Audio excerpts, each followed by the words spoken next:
Okay, let's try that now. Okay.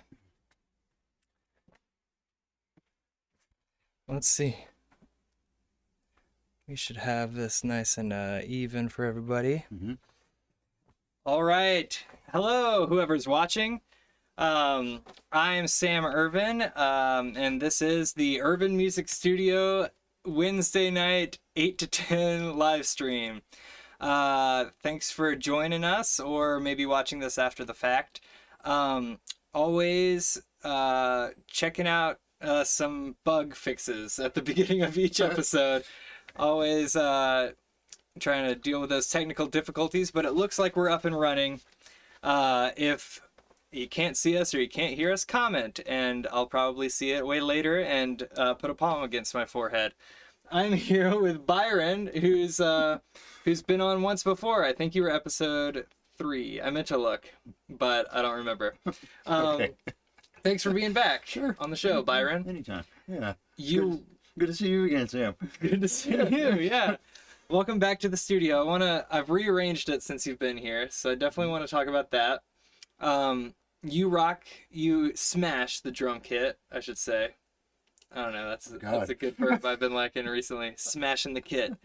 So you'll be playing drums a little bit later. And we might talk for an hour, or we might I might show you this Moog equipment with a sort of Q&A sort of thing. That'd be cool. Yeah, there's a drum machine we can look at together in particular, which might be cool. But first I want to talk about how I'm using this microphone, this AKG 220, for it's a condenser mic for the first time. Based on several recommendations that the camera in the Brio is not quite cutting it. It's too quiet. So the first thing that I'm going to do is check our video here and see if we can hear ourselves. It's a condenser mic for the first. Sweet. And it sounds crisp Yeah. and clear and beautiful. Isn't that nice? All right. And so that's really nice. The video's going, the audio's going. Thank you. Yes. Ready for liftoff. That's the first step for a broadcast, right? A video broadcast. Since the first time you were here, I didn't have the fancy Brio webcam. I was using the little Q2N cameras. Oh yeah. There's one of them over there. That's going to be on the kit later. Those only broadcast in 720p, so they're good for the close-ups on like a half a screen. Sure. Like you'll be. What have you got now?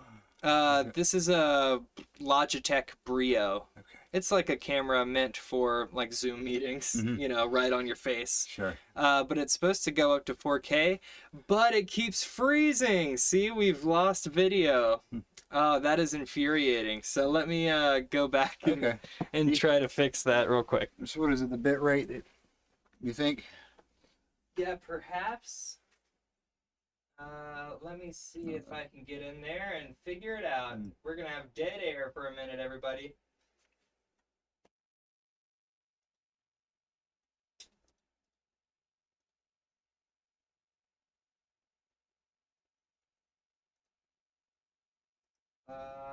Okay.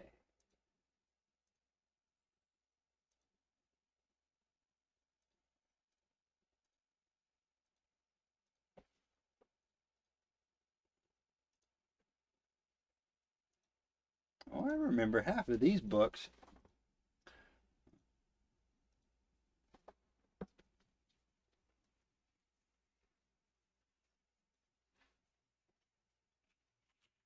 Oh, yeah.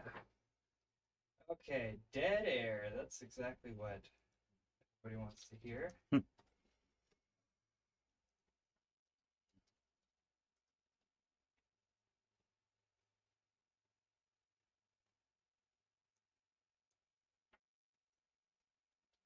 I need to read this book again. What book is it? Music, the Brain, and Ecstasy. Oh, yeah, that's a great book. Yeah, it is. Yeah, USGA, they used to have a class. It was like kind of like a sound and spirituality class. Or just music and like how it affects you on I don't know, all levels pretty much. But this was one of the books that we were reading from. Got a lot from it. I just wish I could remember it all.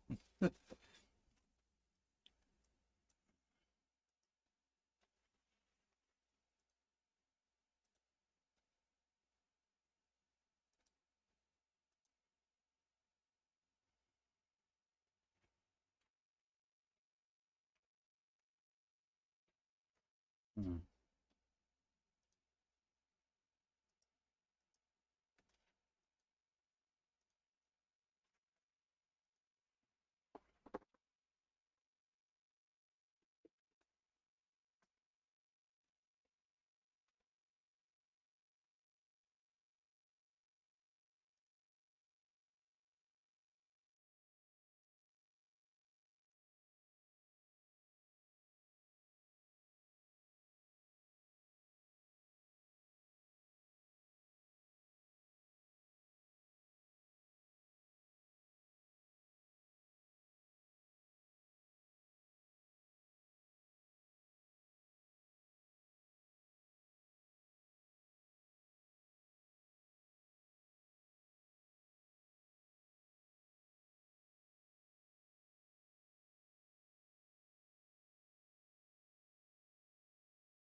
It's weird that it's a mirror image. Oh, yeah. Huh. I think that I'm going to have to end.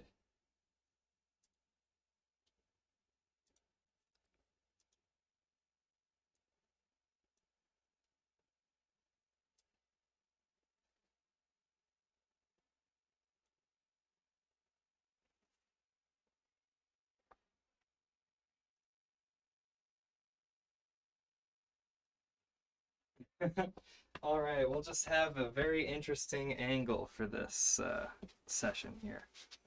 Let's see.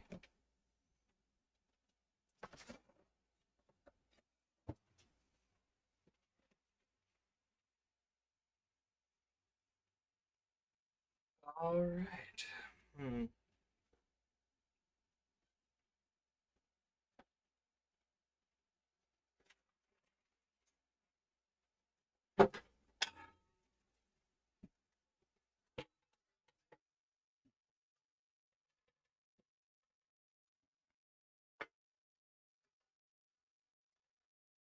This will be a little better.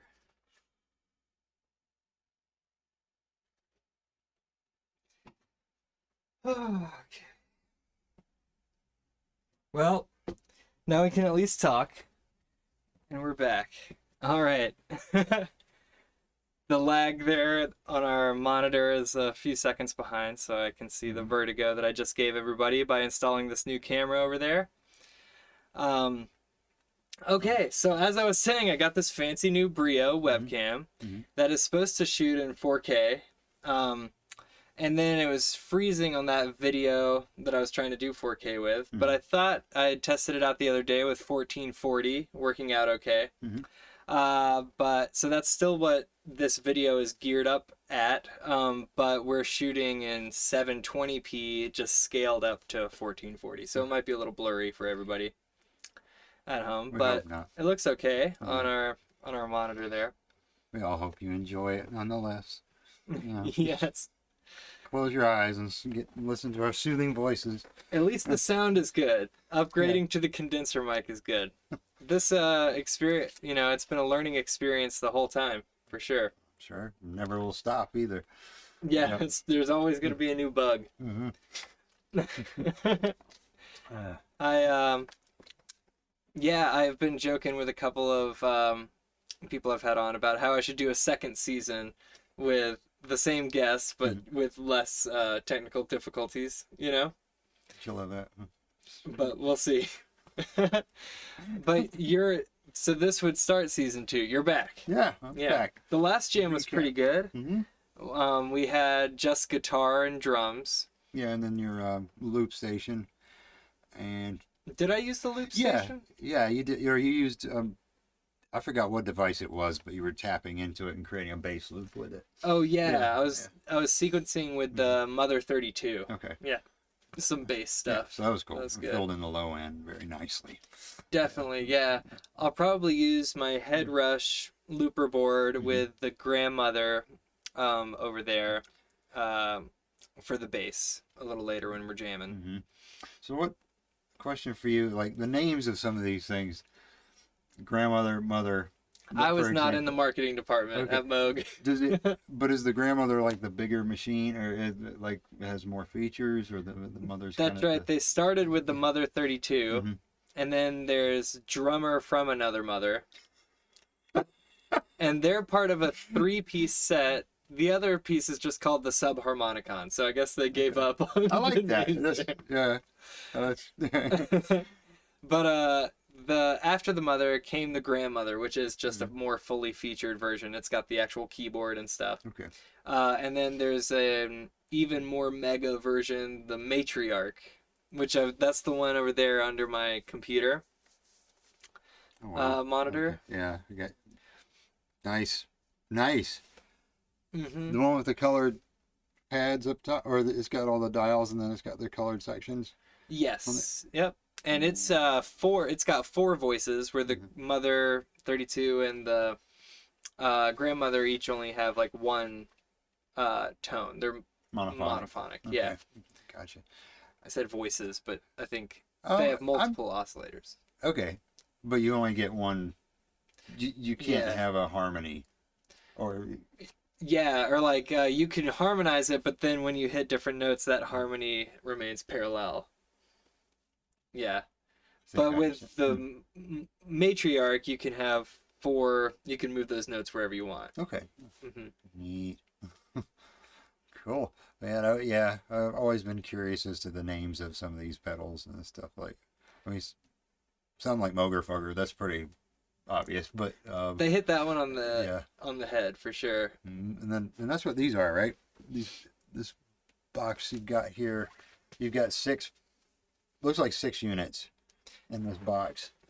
That's right. Yes. So those are the Moger. So I guess let's just go down the line. Sure. So let's stand up. I'm glad we got our little corner over here for a moment, but now let's change everything up again.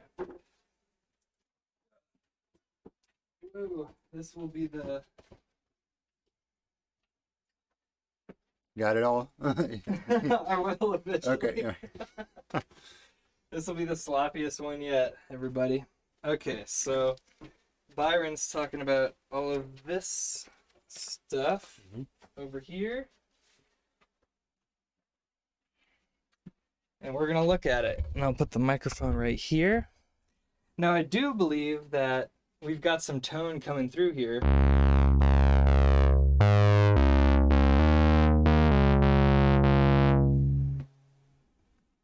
Yeah, I think I saw that coming through. Maybe a little.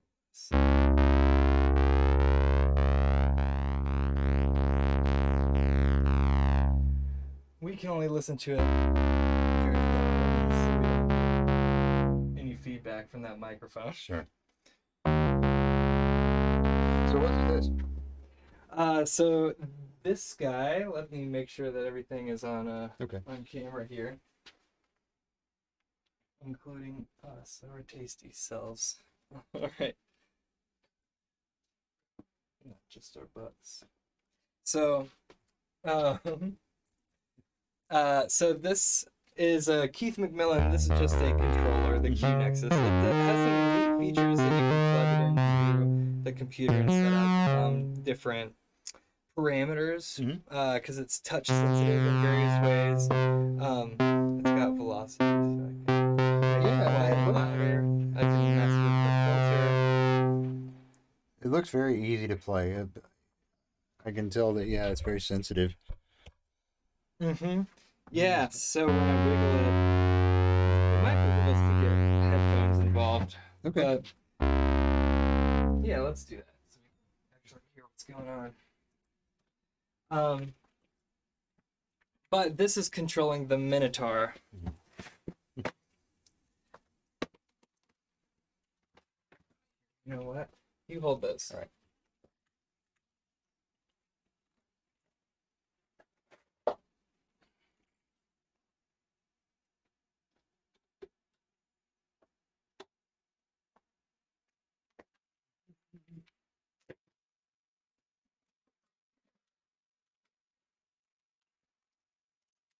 There you go. Thank you.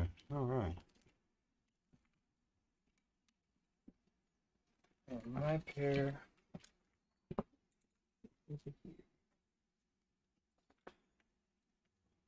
God, you sound good. Yeah, they're not bad. I think AKG's over there too, right? Yeah.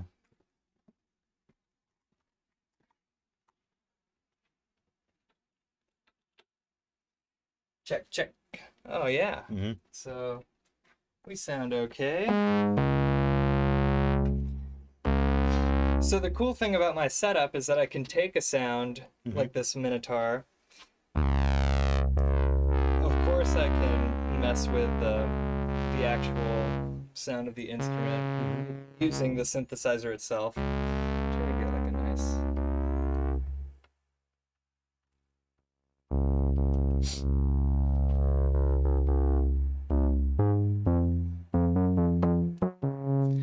The Minotaur does not have a sequencer in it though, so well, I'm still gonna use it. And I can send an out from the Minotaur. So all of my synthesizers are plugged into this patch bay, so I have easy access to the out from the synthesizer.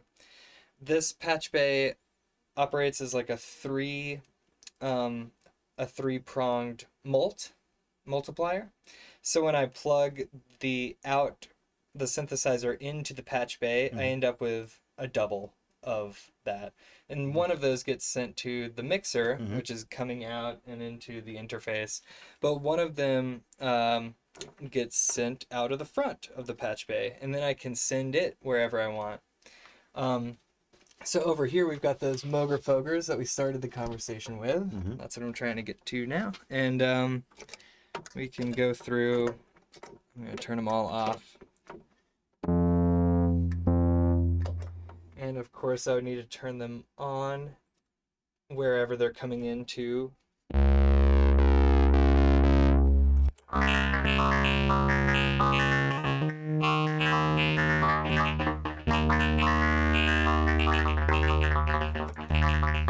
And we can now hear the blend, right? I can either have it, well, I'm doing any mixing over here on the mixer, right? I could have just the weird Moog Foger sounds coming through. Or I can get the original. But you still have to be pressing these on and off when you do that? Yeah, that's right. Okay. Yep. So a certain amount of the, well, I mean, all of the physical, like, changing of the parameters happens here. Some synthesizers I could plug in to my computer via USB or something like that and control them that way. Not really the effects pedals so much. You can control a couple of them with MIDI, like the cluster flux or the delay that I've got over here. But typically having the knobs is part of the fun. Sure. But it seems like make it a little difficult because you always have to have one hand over here. Oh, And then one over here playing the actual instrument. that's right. Yeah, So typically when I'm using these, I wouldn't, although I do like the idea of being able to create a really complex sound. That's I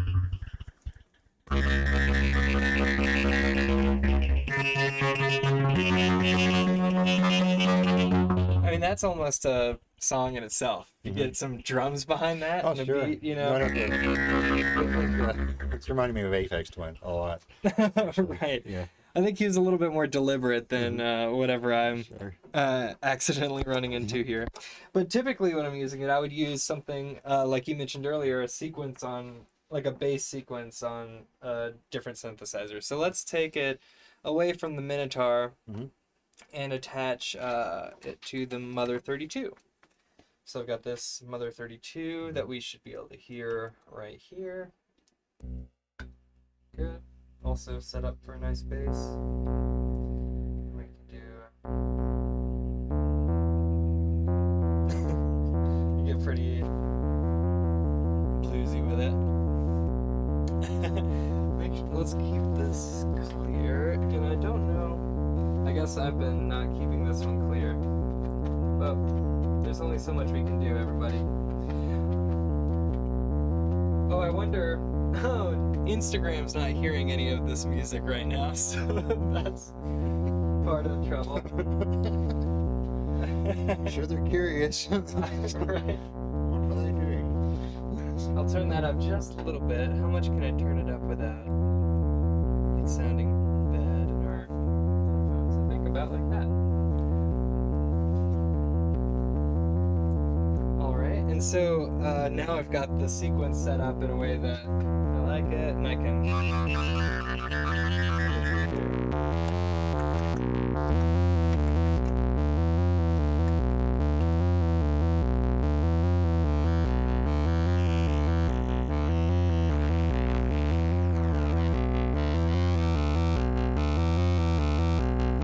So I could try to explain each one that's happening. Oh, my voice is still coming through pretty well over this. Yes. That's good. So the Freak Box, these names are going to be really good. Sure.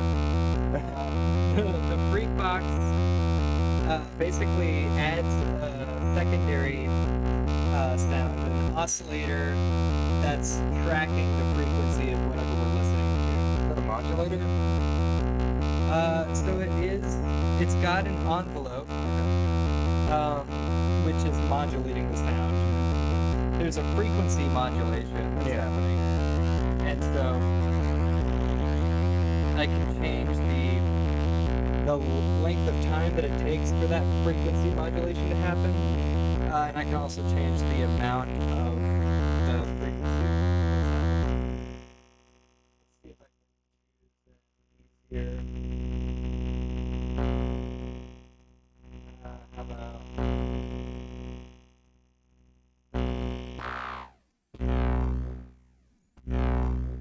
So most of the heavy lifting there is being done by that Moog Foger, right?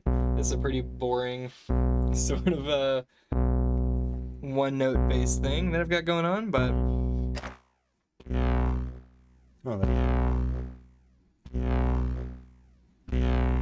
yeah, that adds a whole envelope to it, doesn't it?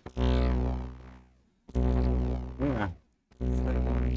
sort of dial that eyebrow. That's maxing out how long it's going to take.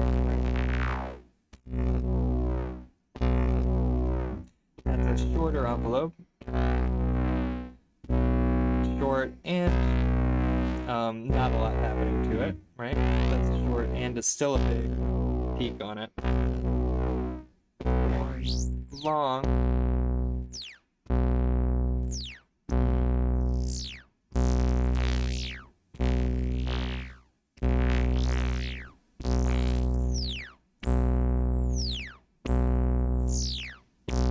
Maybe I've got those back. I'm hearing. How did the rest? So far, everything else is off right now. Maybe it would be even better. Sort of right up on one.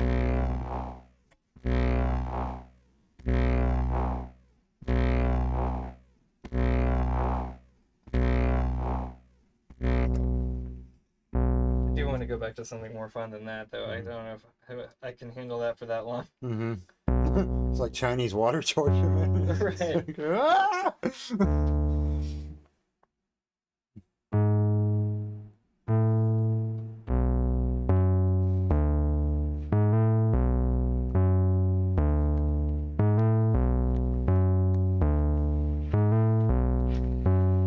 This guy is pretty neat.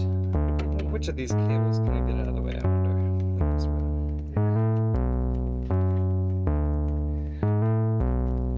So you can notice, you can recognize an EQ here, basically. And stop me if you know any of this, but I think it's a cool tutorial of Moog Fogers for anybody who hasn't seen this. I didn't really get to the bottom of all of the parameters on this one, and this is not going to be an extensive, complete sort of explanation of any of these by a long shot. I've still got some manuals to study here, but this one is a sequencer as well, sort of like the sequencer that we're hearing automate that bass line over there. And this one clicks through the various EQ bands that we see here, from the bass to the treble. And you can adjust them to different lengths. You can adjust, and so what I'm adjusting here is just clicking through each of the EQs. But it doesn't just click through them in order, but rather, so speaking of the manuals, always keep them close at hand, because you want to be able to figure out the answers when you've got questions. One of the major ones here is, what is the pattern that we're hearing the frequency bands in? So one, where I put it just now, is no animation, that's why we're not hearing anything. But two is just cycling up through from the bass to the treble over and over again. Mm-hmm. since it's not synced up with the tempo at all, that's just going to happen, sort of out of sync, really giving some texture, some organic I like that one. change. Kind of reminds me of a musical box. Oh yeah, definitely. But we could get, more complex ones happening where some of them are happening at once. Maybe like the downward band expansion, number 10, which looks like it's going to have sort of the effect of a shepherd's tone or whatever, where they're sort of fading in over one another.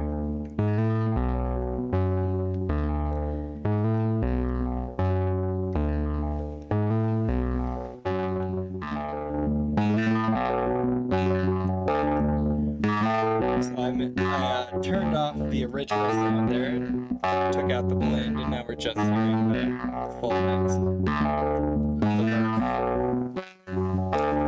the Murph. There is a MIDI Murph. I didn't get the upgraded option, which I sort of regret, because the upgraded option you can make your own patterns. This one only has a total of, I think, 24 to choose from. And of course you could sync it a lot easier with the MIDI. One thing that's difficult about the Moog Pokers and, say, the Mother 32 right here is that they communicate with different voltages. And so I can't just take the clock from a Mother 32 and control the step here, because these send -5 to 5, and I think these volts, and these send 0 to 10 volts. And so they would burn each other out over time. So I need to invest in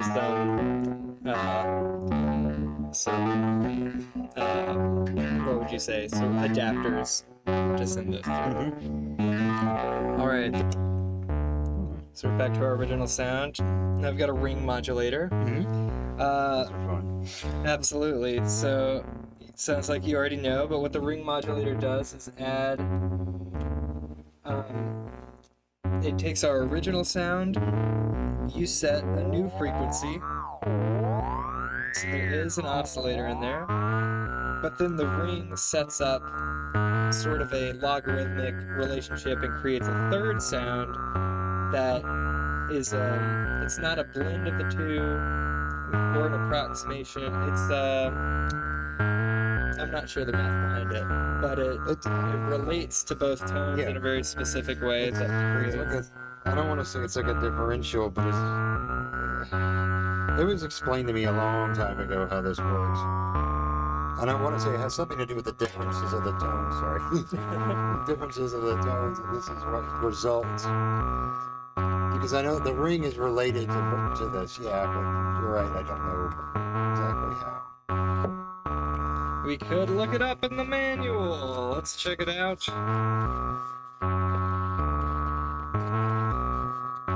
So,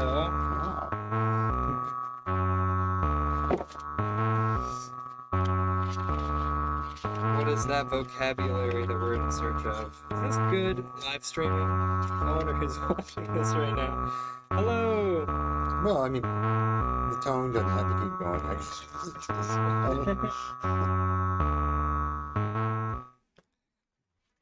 I think it's good background music. What are we? They're just supposed to listen to nothing? How a ring modulator works. There we go. It emphasizes various harmonics. Mm-hmm. The waveform of a single harmonic. It's called a sine wave. Blah blah blah. Modulation, amplitude modulation. Called the carrier. I'm not going to be able to sum this up right now. It's a carrier oscillator. In short. Nope. Okay. Well, I'm showing my ignorance. So much more to learn about all of this stuff, I think the carrier, the frequency itself, or just that's the carrier, right? I mean, what is? Only we can adjust the frequency of automatically with our LFO.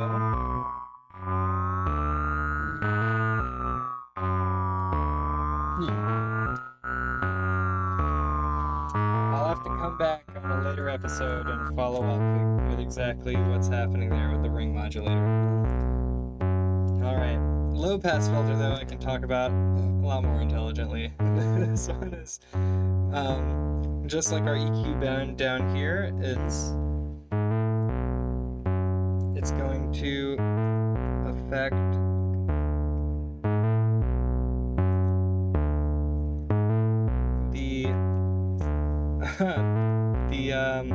the EQ. We're cutting off the higher frequencies as I turn down this cutoff knob. There we go. I have to have the mix all the way up to really hear the full extent of it. So if I have the knob all the way down, then of course we're hearing nothing because I've chopped off all the frequencies. Every sound has a wide variety of frequencies, overtones. Those overtones are a beautiful mathematic structure, based on Ratios. Yep. First doubling, and then 3/2 and 4/3. And it's really 5/4. Yeah, and they 6/5 and so on and so continue on like that. to infinity. It's basically splitting a string in half and half and half and half. Yes. Pretty much. Yeah, over and over. And so bass is a really great way to listen to a cutoff effect because we're starting with a very low tone with a lot of harmonics. Let's go ahead and turn the cutoff all the way up on our synthesizer over there. That's simplifying it. It's not just splitting it in half. I mean, you can do that, but that's with octaves. Basically. Yeah. Right, because 3/2 is not just splitting it in half. Yeah, good catch, definitely.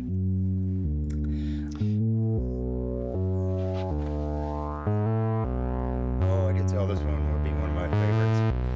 Yeah, it really opens everything up, of course. That's our full sound. Rich.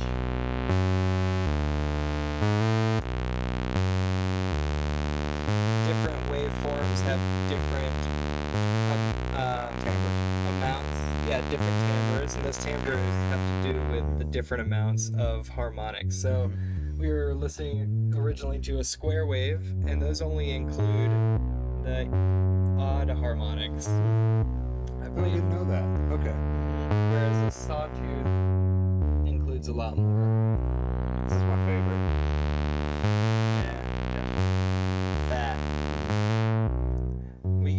With this low pass, we can also set an envelope that sort of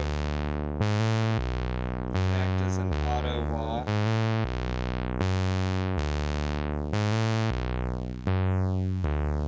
That's sort of opening up. And if we add our resonance, that just boosts the volume of what is being cut off. You can hear that's where the filters move around.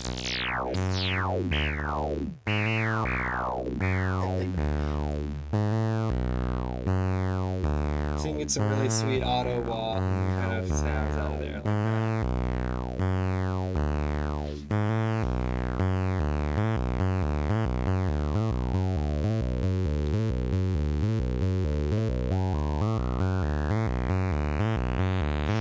Getting into the drum and bass sort of territory.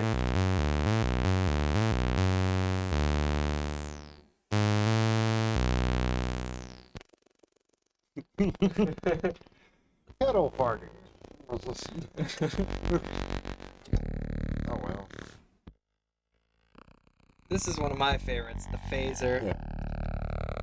I'm pretty sure that it replicates the sound that we're listening to and rubs the phase of the replication and the original sort of against each other.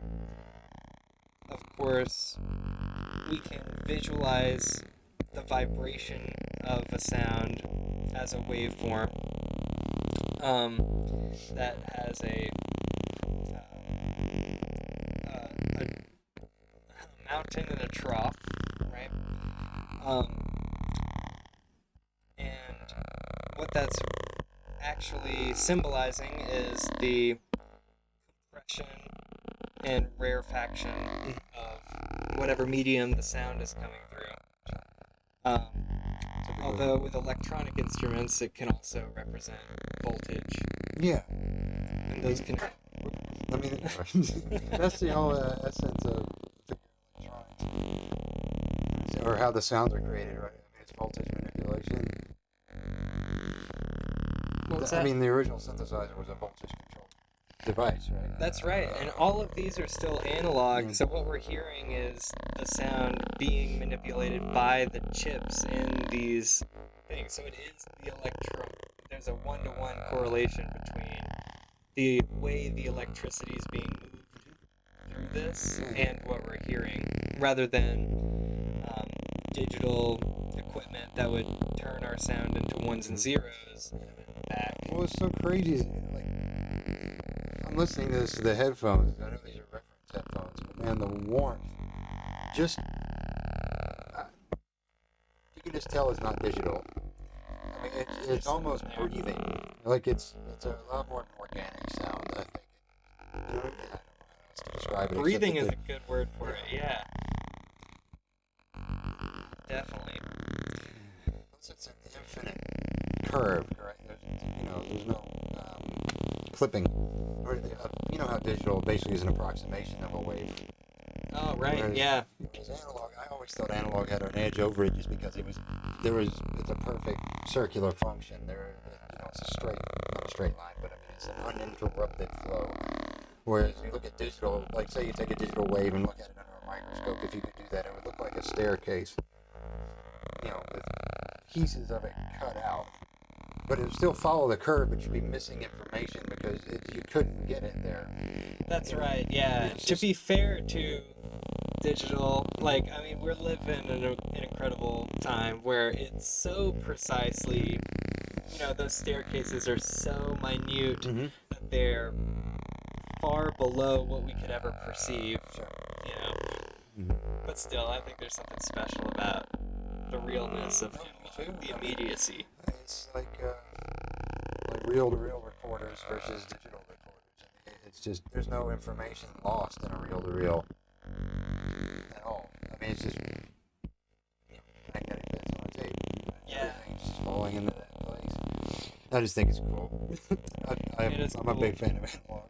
But I guess anybody who's listening to this right now, it's traveling through not just mixer, but also into OBS and into.